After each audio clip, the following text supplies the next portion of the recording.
All right, thank you very much. I'm a PhD student at the Computer Science and Engineering, and I'm actually a pretty new student, so I just started my second year. That's the clicker. All right. I started my second year. I work as part of the Safe and Trustworthy Autonomous Reasoning Lab. So we all work with autonomous systems, either on the side of safety or security. And specifically, I work on runtime monitoring under uncertainty. So I'm going to talk about what runtime monitoring is, why we need it, describe the uncertainty factors at play, and talk a little bit about the latest research that we've been doing. So as I said before, we all work with autonomous systems. We work specifically with those that operate in the dynamic and complex environments. Autonomous vehicles, buses, cars, trucks, and also autonomous planes with an autonomous self-landing systems. And because they operate in such dynamic and complex environments, they have to make a lot of decisions. They have to take in a lot of information and use that to make safe and efficient decisions. And they do it by using machine learning. So they have machine learning components that observe the environment and then use that to make decisions about, for example, how to steer the car. The autonomous systems are predicted to grow. Of course, there is so much interest from the side of industry in especially autonomous vehicles. And with that growth, there's going to be a growth in machine learning techniques. But that, of course, doesn't come without its own challenges. And I'm sure you're all aware of the fact that there are some issues with the autonomy and with safety in autonomy. Autonomous vehicles do make mistakes. They crash into other cars, and they crash into pieces of infrastructure around them. And of course, we want to avoid that. And that's the focus of my work. I want to answer the question of how can we assure safety of those machine learning-based autonomous systems. So what we propose, first, let's maybe look at the very general architecture of an autonomous system. So in a basic setup, there's a set of sensors, and those are the sensors that observe the environment. We can have, for example, a camera-based sensor which takes images of the road ahead.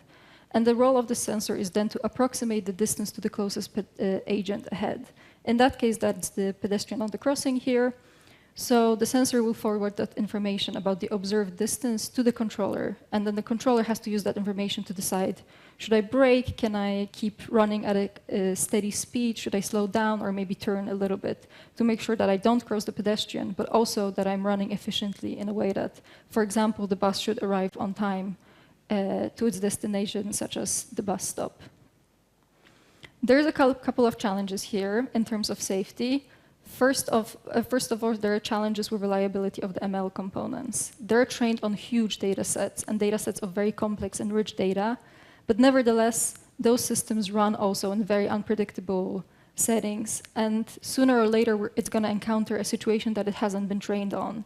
It's going to be something unexpected that it's never seen before, the ML component, and we can't trust it to make a safe decision. This is such a critical scenario that we really don't want to risk it, and we never want to be running the autonomous system using the ML components where we don't know if it's going to actually act safely. So that's the first obstacle, and then the other two come from uncertainty. First of all, there's an uncertainty in the environment. The environment is so complex. There's so much happening around us that we can't quite predict. The pedestrian is probably going to just cross the road at a steady speed, but it might trip and fall. It might suddenly start running, and we should be sort of prepared to still act safely, even if that happens. And the second layer of uncertainty comes from the sensors, because they're not perfectly accurate. So all the sensor can do is tell us what's the observed distance to the pedestrian ahead. But that might be and probably will be at least a little bit different than the true one. And in the worst case, that offset is going to be quite large, and the perceived distance is going to be bigger than the true one. And then the system is going to be running under this false sense of safety that can perhaps, for example, drive faster than it should be given the true distance. So to address these challenges, we introduced something called the runtime monitor. So just like the controller, the monitor receives information from the sensor. So it will be receiving this information about the perceived distance, and then it has a specification. So that's the property we want to have satisfied. So it can, for example, express that we never want to run into the pedestrian ahead. That's a reasonable one. And then the role of the monitor is to predict what's the probability that this specification will be violated in a couple of steps. For example, what's the probability that in the next 10 seconds we're going to run into a pedestrian? And if the probability is low, we're all good. We can trust our controllers. They're probably are running in a scenario they're well prepared for and they're going to act safely. But if the probability is high, then we should react in some way. And for example, we can switch to a fail-safe that will stop the car automatically, or it will ask the driver to take over with manual control.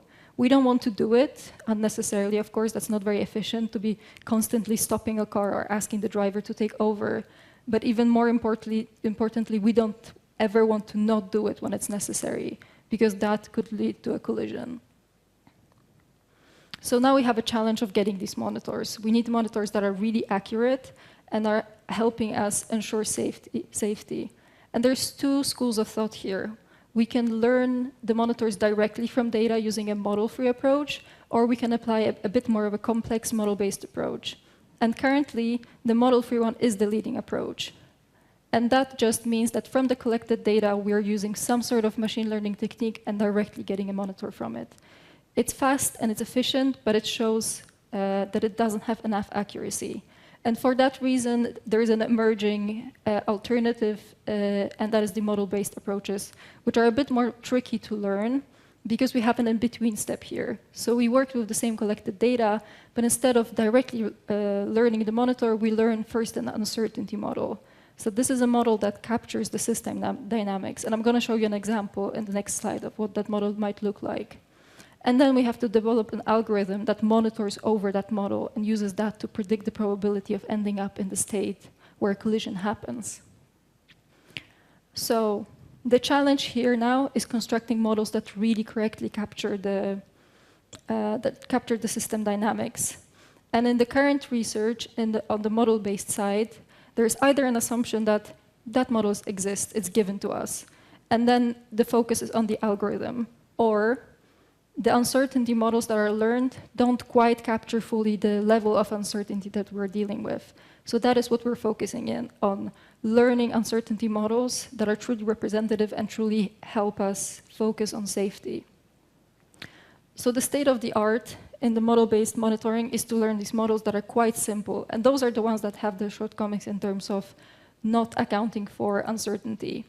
So the state, for example, would be the distance to the pedestrian is 3 meters, and then the model will be able to basically tell us what's the probability of changing that to a distance of 2 meters or 4 meters.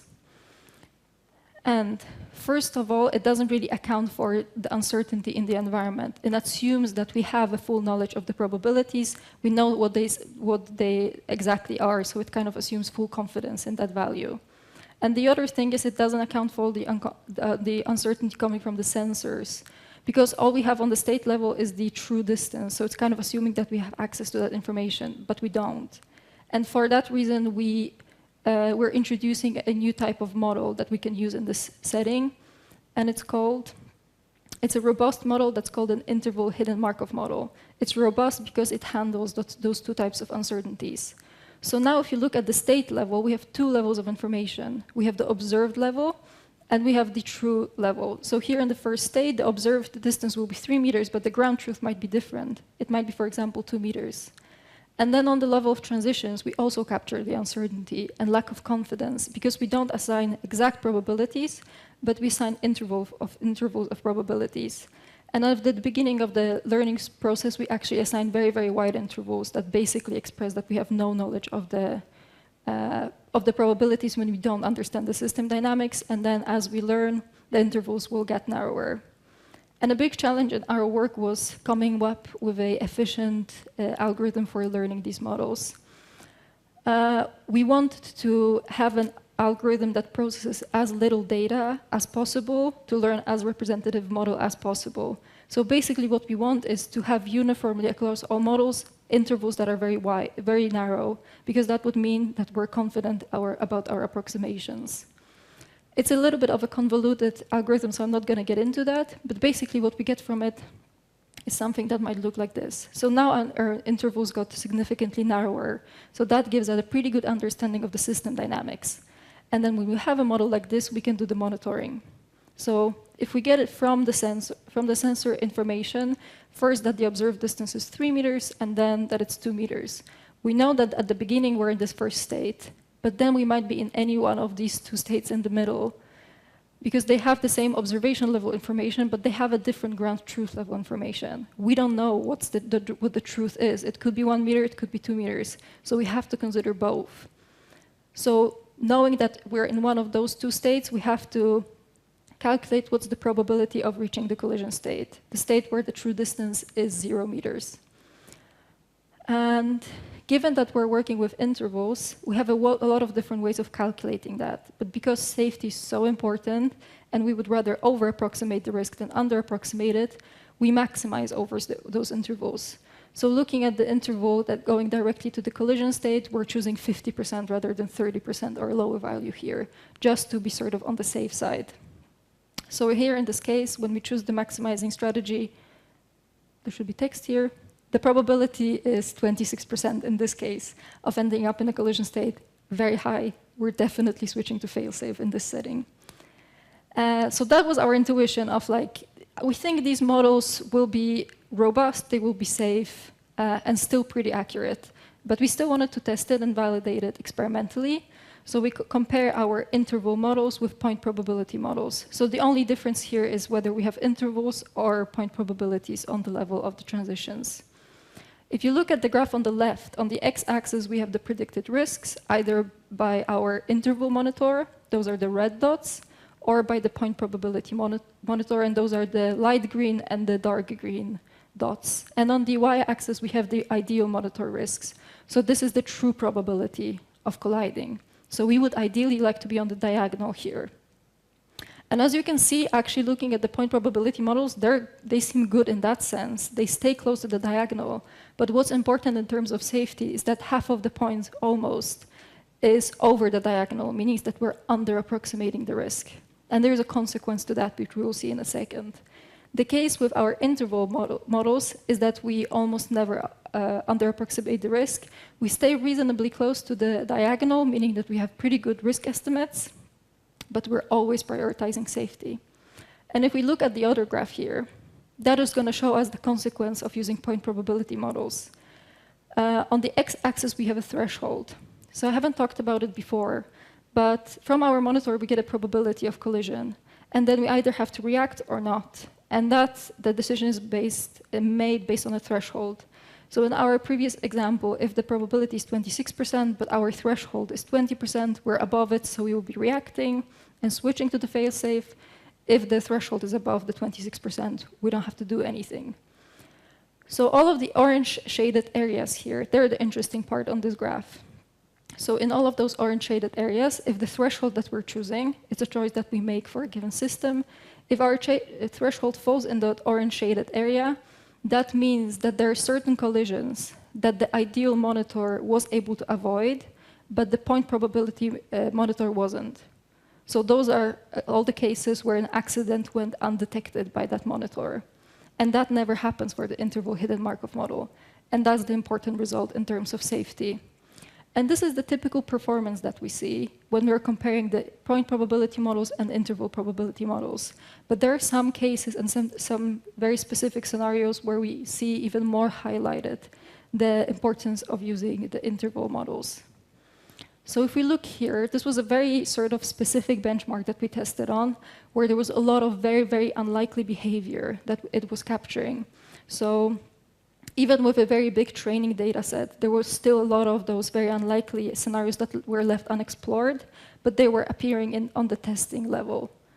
So those points here too, they exactly capture that case where something appeared during testing that was not seen during learning. And then our point probability models assume a risk of 0.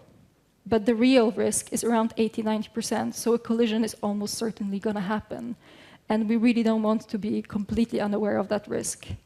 What we see with our interval hidden Markov model, again, is that it's significantly more cautious. And actually, if it does see a scenario that it never saw before, then that means in that state we're still going to have those very wide intervals. And since we're maximizing over in those intervals, if we end up in a scenario we haven't seen before, the risks are going to be basically 100%.